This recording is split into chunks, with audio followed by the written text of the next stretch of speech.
Hello and welcome to Spectrum News at 9. My name is Xavier Robert, coming to you live from the beautiful hills of Biakuran. Let's take a look at the headlines.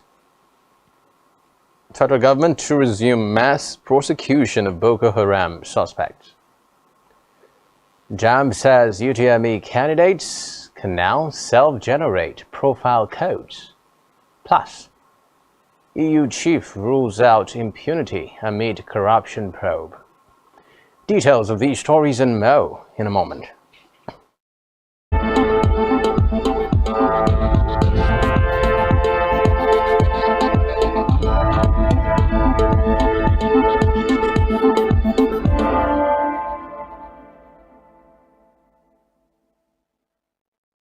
First, in our news tonight is a report that President Muhammadu Buhari has congratulated the Moroccan football team, the Atlas Lions, and the ruler of the country, King Mohammed, for making history at the ongoing World Cup in Qatar.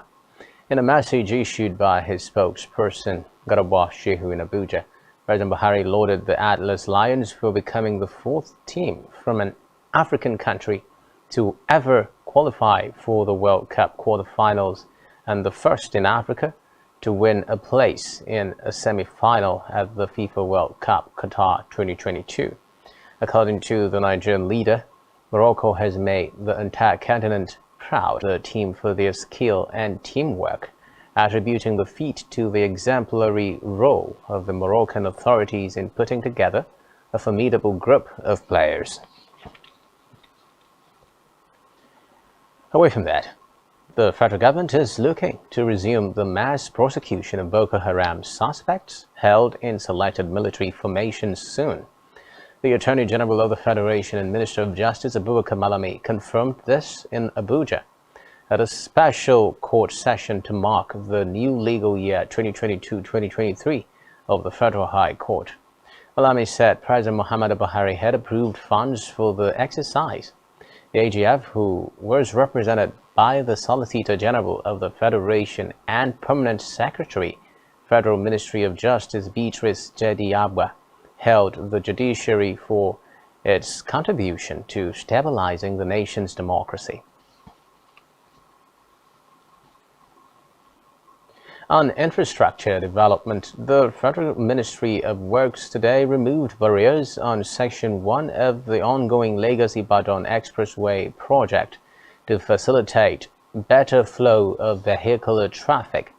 Workmen reportedly used heavy-duty equipment to remove cracks on the highway. The removal is set to be a relief for motorists plying the axis, who sometimes spend hours in gridlock due to the ongoing construction. Supervising the reopening around OPIC, the Director of Federal Highways Southwest, Adedamola Kuti, said the government had promised to reopen the highway to traffic on Thursday, but brought it forward to ease gridlock. Kuti said because of the festive season, all obstructions on Section 1, which spans Ojota in Lagos to Sagamu interchange, were being removed today. Treat mass abortion program in the war against Boko Haram as fake news, disinformation, and a ploy to demoralize and distract the fighting forces. The Minister of Information and Culture, Lai Mohammed, stated the government's position today in Abuja at the 10th edition of the President Muhammadu Buhari Administration Scorecard Series 2015 to 2023. He claimed that the news agency had interim documents. To legislative matters now, where the House of Representatives appeal to foreign airlines to reopen cheaper fares for the Nigerian market while trapped funds are being resolved, has gone unheeded to the pains of international travelers. According to reports, more airlines are offering only premium fares to intended travelers buying in the country. Cent higher than fares, whether on economy or business class cabins. National Air Transport Association, the clearinghouse for over 290 global airlines, had last week listed Nigeria in the top 5 markets with foreign airlines blocked funds. Nigeria is estimated to hold the lion's share of $551 million. On security now, Minister of Defense Major General Bashir Magaji says the armed forces are now more equipped and combat ready to tackle any adverse situation. Magaji said the armed forces had intensified manpower intake into the services to meet the current demand in the fight against terrorism. Magaji spoke in Kano State during the 43rd Kano International Trade Fair 2022 held at the Trade Fair Complex on Zoo Road. He said the armed forces had also received training and were motivated to serve with great measure of success. According to the defense minister, terror merchants are now being thoroughly dealt with as the Buhari-led administration has resolved to restore total peace and security to Nigeria.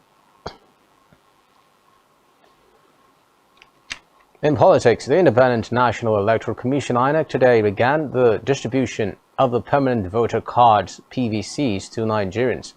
The INEC's commissioner and chair of a parley with the resident electoral commissioners from the 36 states of the Federation and the Federal Capital Territory. According to the INEC chief, individuals can collect their PVCs between 9 a.m. and 3 p.m. daily, including Saturdays and Sundays. Meanwhile, the Independent National Electoral Commission (INEC) has raised the alarm that some politicians have been buying up permanent voter cards (PVCs) and financially inducing the electorate to harvest their voter identification numbers. The acting chairman of INEC and National Commissioner overseeing the FCT, Nasarawa, Kaduna and Plateau states, Mohammed Haruna, raised the alarm during the launch of the hashtag Your Vote Matters project by an election observer group, NESACTION, in Abuja. Haruna said 2 people have recently been convicted for illegal possession of PVCs in Sokoto and Kano states. The commissioner also warned the electorate to desist from compromising the ownership of their PVCs, as doing so would amount to aiding illegal possession of the card, which is an offense in the Electoral Act. In the meantime, the Independent National Electoral Commission (INEC) has lamented over the attack on its state headquarters office in Owerri, Imo State. In a statement signed by the National Commissioner and Chairman of the Information and Voter Education Committee, Festus Okoye, today, he described the incident as another systematic attack targeted at the Commission's assets. The attack, which was carried out today by unknown gunmen, left part of the INEC building damaged after it was pelted with a firebomb.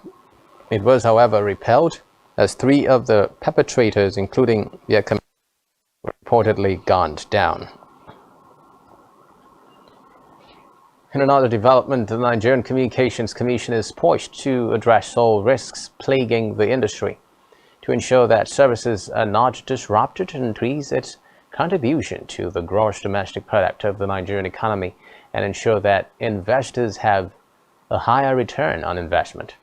The Executive Vice Chairman of the Commission, Professor Umar Dambata, stated this while declaring open the virtual session of Telecoms Industry Risk Management Conference in Abuja. He said the Commission, in a bid to ensuring that operators in the industry enjoyed a conducive operating environment, had sought government interventions and collaborated with other agencies of government to address major risks like Dambata identified the risk of telecommunication infrastructures, right-of-way challenges, access to foreign exchange, and inter-industry debt. In education, the Joint Admissions and Matriculation Board (JAM) says Unified Tertiary Matriculation Examination can themselves and save such for use when registration commences. The board announced this in its weekly bulletin issued today in Abuja. According to JAM, the development is part of measures to ensure a seamless 2023 UTME registration through the elimination of bottlenecks. The board also said the move was part of the build-up to the commencement of the exercise built to start in the next couple of weeks. Still in education, the National Universities Commission is collaborating with the Independent Corrupt Practices and Other Related Offences (ICPC) to floor this at a parley with education correspondents in Abuja.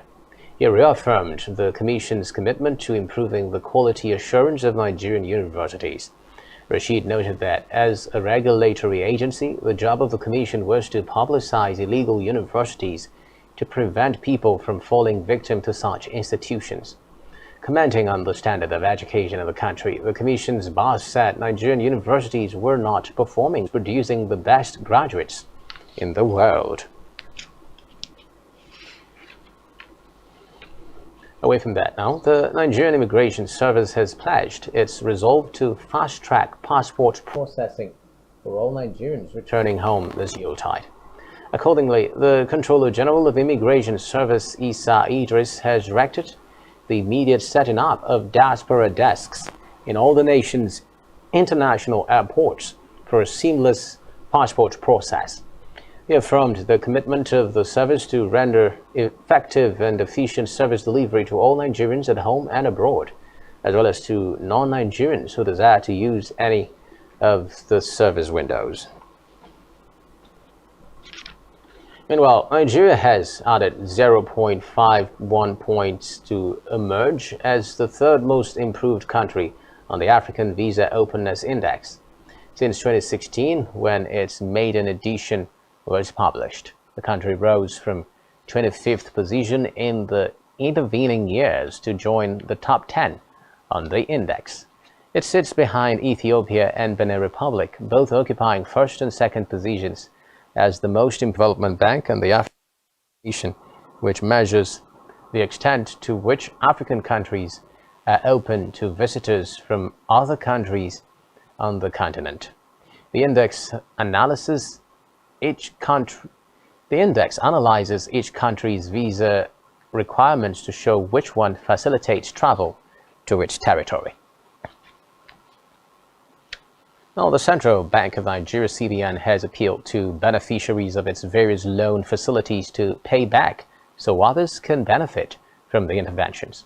The bank made the appeal at its Development Finance Department retreat in Abuja today. The CBN also said it disbursed a total of 9.7 trillion naira through various interventions.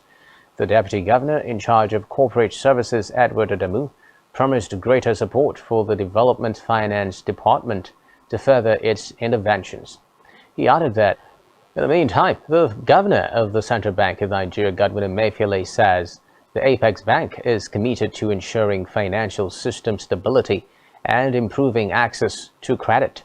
Emefiele stated this in a recorded address to the 2022 edition of the Apex Bank's Development Finance Department retreat in medium enterprises over the last few years, deepen support to the real sector and build a robust system infrastructure. According to him, the CBN has taken steps to intervene in the Nigerian economy beyond the traditional macroeconomic mandate of ensuring. Now, the government has confirmed a sustained onslaught against bandits by the Nigeria Air Force. The Commissioner of Ministry of Internal Security and Home Affairs, Kaduna State, Samuel Aruwan, announced this in a statement today.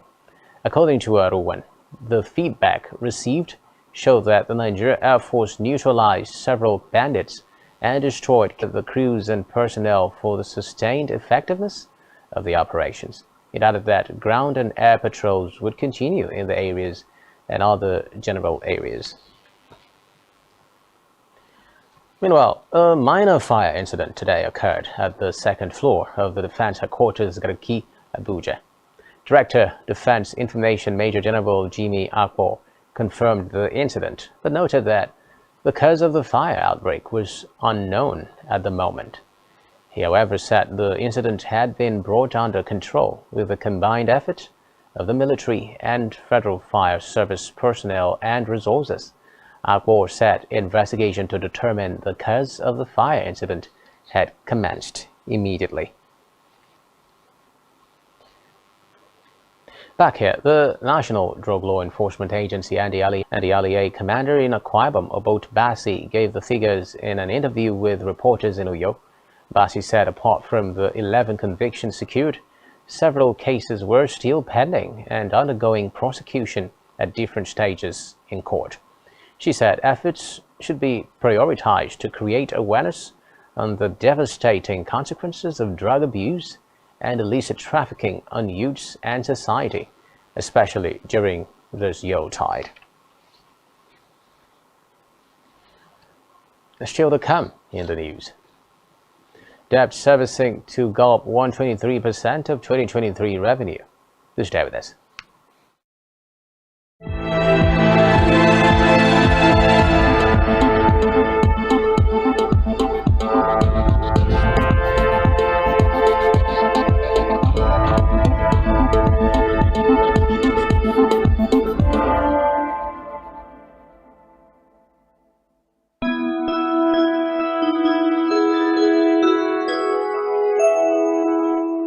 Season's greetings from Spectrum transformation that Africa has undergone in recent decades. Africa is shaping its own destiny and should be referred to as the African opportunity. On Spotlight Africa, we paint the African picture the African way, laced with truth, detail, and the color of the African continent. Join Uyai Anyekan every Tuesday and Thursdays at 4:30 p.m. Spotlight Africa, telling the African story. Comes to football, the passion is unrivaled and the heat never stops. Be a part of the unending action on Battle of the Fans. With expert analysis, previews and reviews of the biggest games in the biggest leagues, as well as football fan banter that never goes out of style. To delay the progress of the league, it means you're not capable. They have done their job. If to be honest, if you look at them, they have done their job. Join us Wednesdays 5 to 6:30 p.m. Saturdays 9 a.m. One goal! What a finish! Battle of the Fans. Exclusive to Spectrum TV.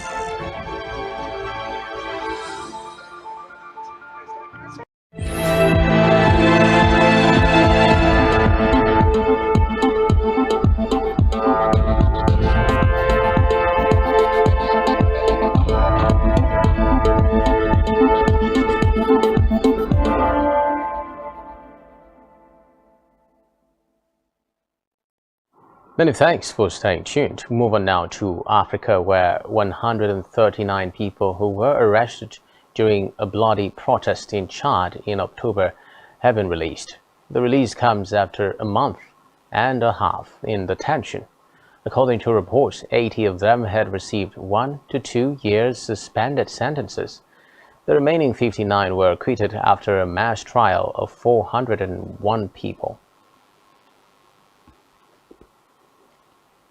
Still in Africa, Congolese President Felix Tshisekedi has denounced the expansionist tendencies of Rwanda, which he again accused of supporting the M23 rebellion that has seized large rows of territory in the east of the Democratic Republic of Congo in recent months.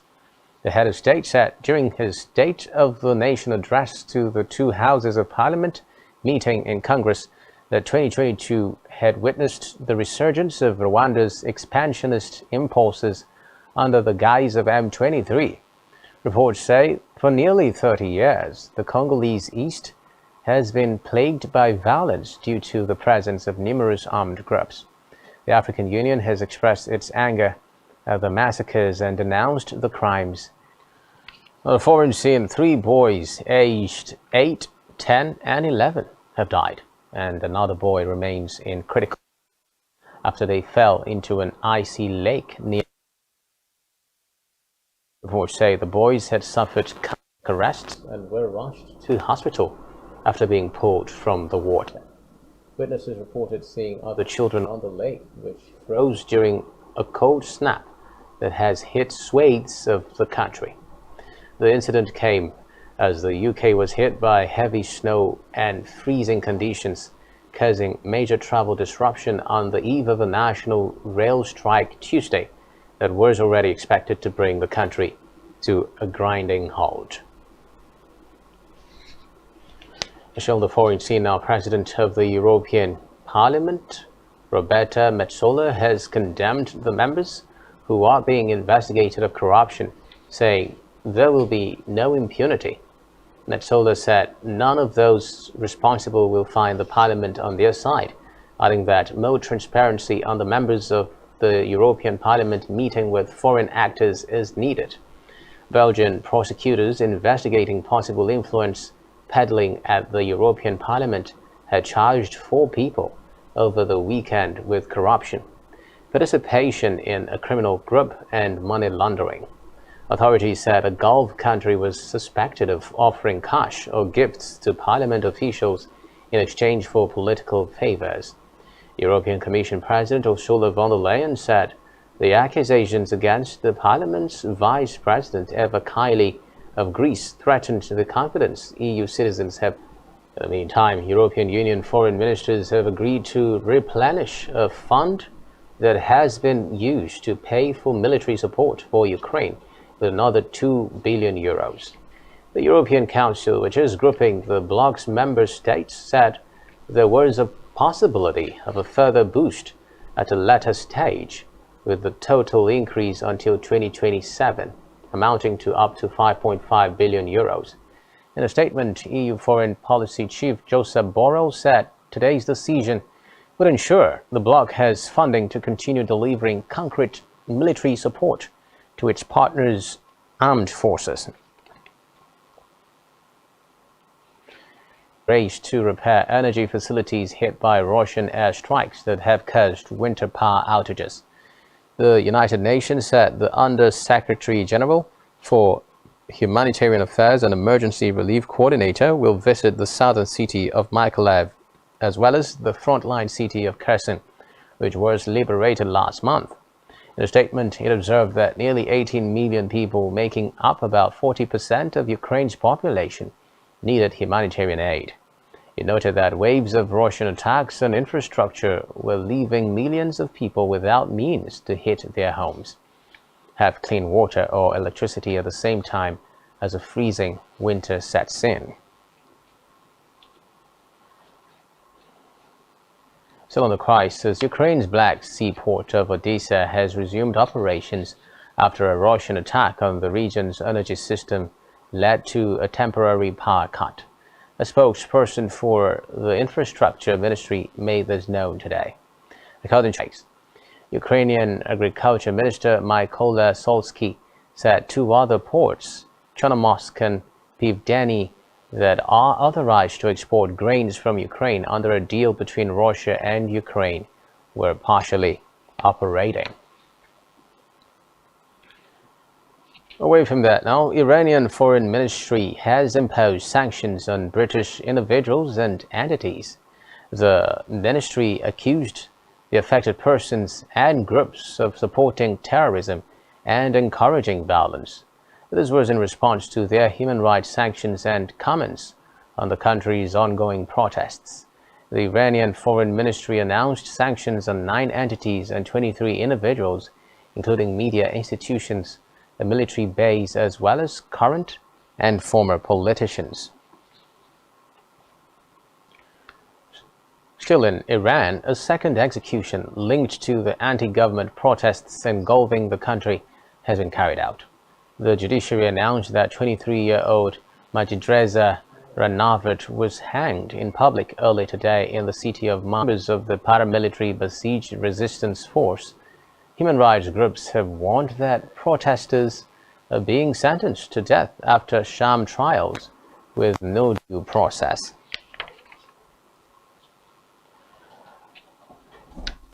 Elsewhere, Peru's new president, Dina Boluarte, is proposing to bring general elections forward by 2 years to April 2024 amid ongoing political tension. She also declared a state of emergency in areas where protests had erupted, leaving 2 teenagers killed in clashes between demonstrators and police in the southwestern Apurimac region. It could be recalled that Boluarte was sworn in as president on Wednesday after her predecessor Pedro Castillo was impeached following his attempt to dissolve Congress. In a televised address to the nation today, Boluarte said she would submit a bill to Congress to hold elections in April 2024 instead of April 2026. The move represents an about turn, as she had said upon taking office that she would serve out the remainder of Castillo's 5-year term in office in full. Now in France, President Emmanuel Macron has pushed back his presentation of a major pensions overhaul denounced by labor unions, citing recent leadership changes at two opposition parties. Both the Greens and the right-wing Republicans have elected new chiefs, and Macron said he would consult with them before unveiling details of the major reform on January 10 instead of Thursday as planned. Macron says the retirement age needs to be extended to 64 or 65 from 62 currently, one of the lowest ages in the EU, in order to finance the pay-as-you-go system as more people live longer and enter the workforce later. According to a September report from the government's pension deficits in coming decades unless new financing sources are found. Macron has also promised to streamline the country's 42 separate pension regimes, which offer early retirement and other benefits mainly to public sector workers. And now it's time for the latest business and stock market stories. Here is Blyden. Okay.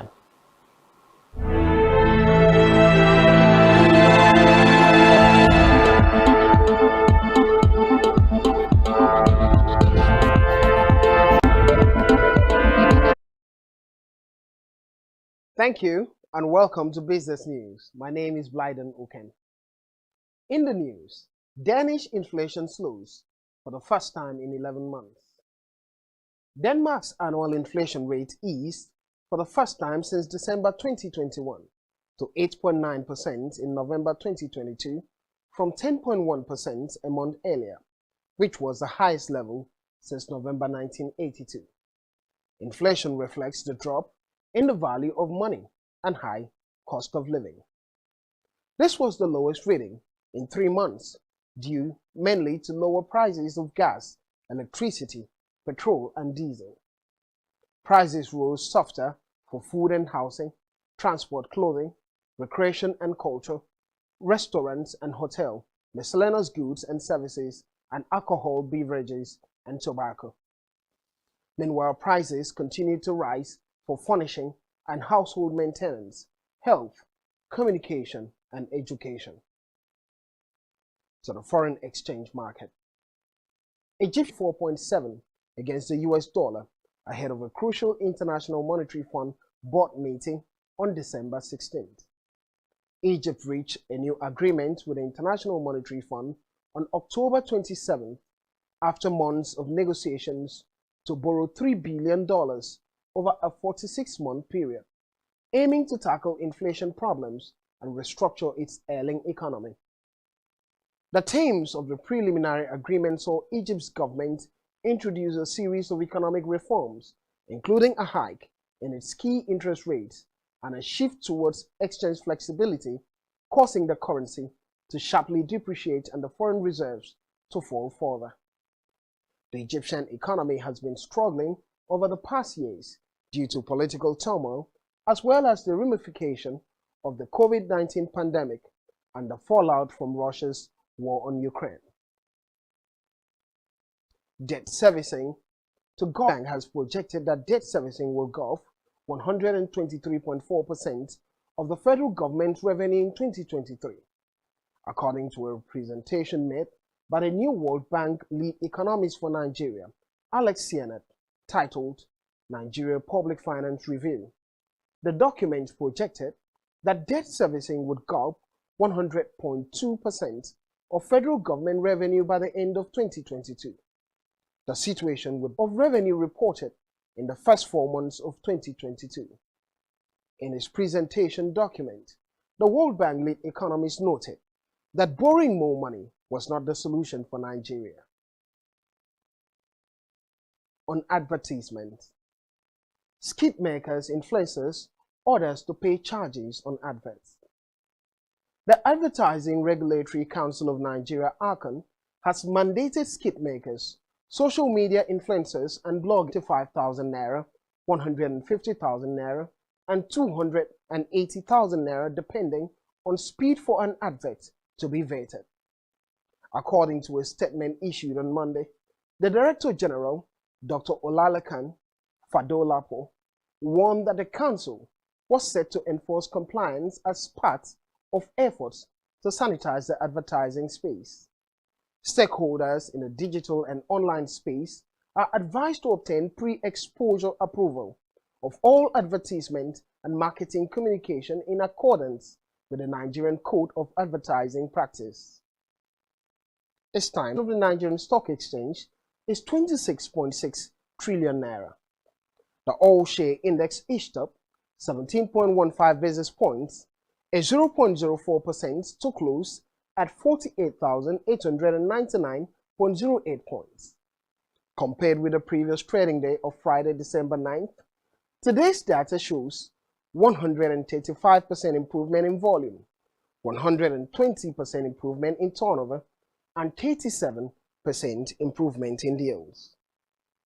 In aggregate, 103 listed equities participated in trading, ending with 10 gainers and 12 losers. Learn Africa led the gainers with 9.7% share price appreciation, closing at 1 naira 81 kobo per share. While on the losing side, Royal Exchange came out last with an end-of-day price appreciation of 9.88% at 73 kobo per share. Access Holdings recorded the highest volume of 121 million traded shares. This is it on Business News. Back to Xavier Robert for the rest. French tennis players Leisure and O'Connor get live bans. Do stay with us.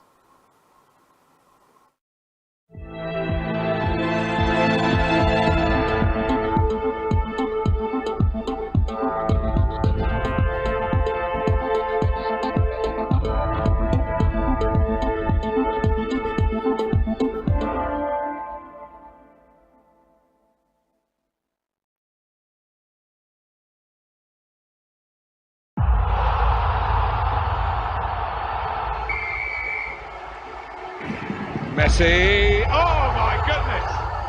Oh my goodness. When it comes to football, the passion is unrivaled and the heat never stops. Previews and reviews of the biggest games in the biggest leagues, as well as football fan banter that never goes out of style. To delay the progress of the league, it means you're not capable. They have done their job. If to be honest, if you look at them, they have done their job. Join us Wednesdays 5 to 6:30 p.m. Saturdays 9 a.m. to 11:30 a.m. only on Spectrum Television. It is Cristiano Ronaldo. One goal. What a finish. Battle.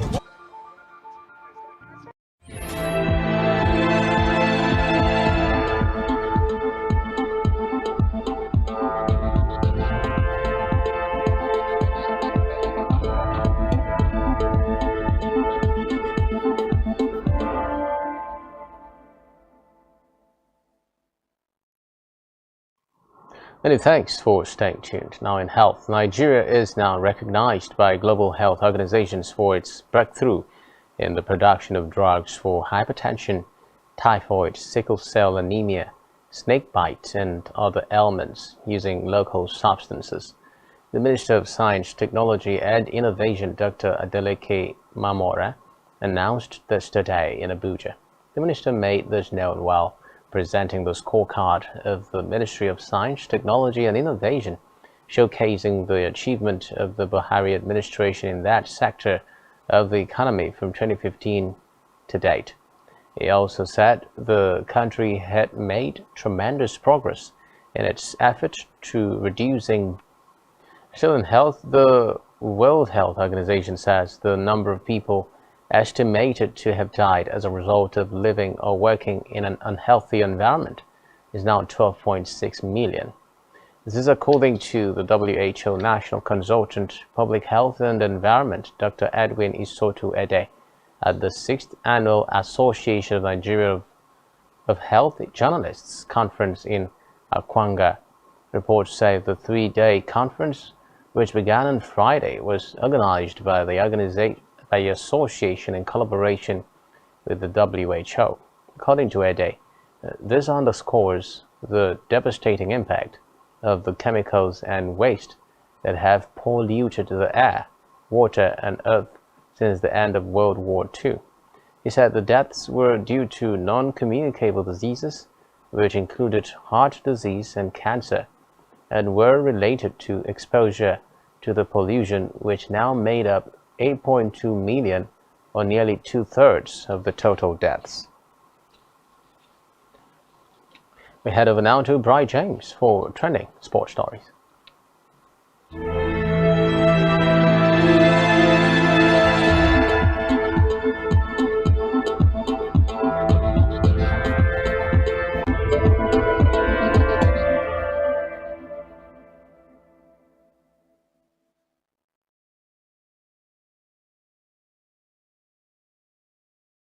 Thank you, Silvio. Good evening and welcome to the Sports Desk. I am Bright James. We begin with tennis, where two French tennis players have been banned for life following an investigation into multiple incidents of match fixing dating back to 2014. Mick Lescure, who's 29, who reached a career high 487th in the world, was found guilty of 8 charges and also fined $40,000. Jules Okala, who's 25, whose highest ranking was 338, was found guilty of 7 charges and fined $15,000. The charges were brought by the International Tennis Integrity Agency. They followed a wider investigation by law enforcement agencies in France and Belgium. Now to May 5th, 2023, and spoke of the way in which he would win the fight against the Mexican for the 168-pound belts. Hearn has Ryder as his priority for the matchup in the UK. He even spoke of the Emirates Stadium as a possible venue for the clash, while Eddie Reynoso says that he sees John as an interesting clash and is open to that fight taking place in the near future. Canelo fought 2 bouts in 2022, and the first of them he was surpassed by Dmitry Bivol at 175 pounds, and in the second he beat Gennady Golovkin in what has been his only defense as super middleweight universal champion. Ryder is inspired by the Russian performance to be able to beat Canelo, although he explained that his style is very different from Dimitri's. Now, two football MPFL champions and Nigeria's sole representative on the continent, Rivers United, have been drawn into Group B for the 2022-2023 CAF Confederations Cup. The Pride of Rivers become the first Nigerian side to feature on the continent since Enyimba in 2021. Rivers United have been drawn into Group B alongside Ivorian side ASEC Mimosa, Congo's Diables Noir, and DR Congo's DC Motema Pembe. They'll face each other over 2 legs, and the Yatus.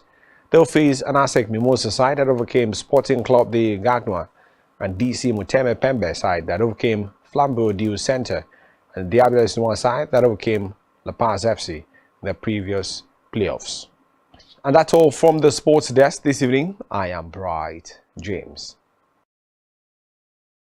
Many thanks, Bright. Now, on our entertainment news, Nigerian gospel singer Yinka Ayefele has celebrated the 25th anniversary of his automobile accident survival.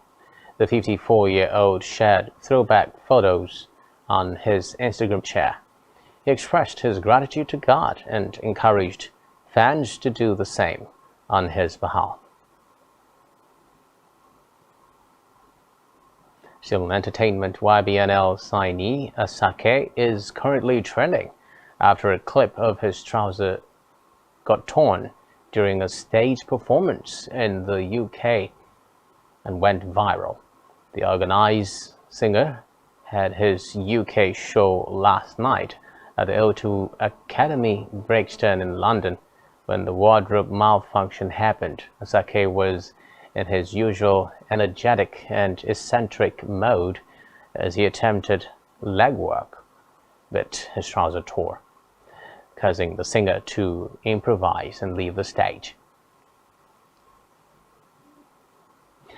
And finally, the Banshees of Inisherin is leading the nominations for this year's Golden Globe Awards with 8 noms. The dark comedy about friends in 1920s Ireland is up for Best Film, while its 4 stars, including Colin Farrell and Everywhere All at Once, is next with 6 nominations. Tom Cruise's Top Gun Maverick, Daniel Craig's Glass Onion, and TV comedy drama White Lotus are also up for awards. And that's all we have for you at this time. Do ensure to follow us on social media and subscribe to our YouTube channel, all of which you can find on our website, spectrumtv.ng. You have been watching Spectrum News at 9. My name is Xavier Roberts, wishing you a terrific night rest. Bye-bye for now.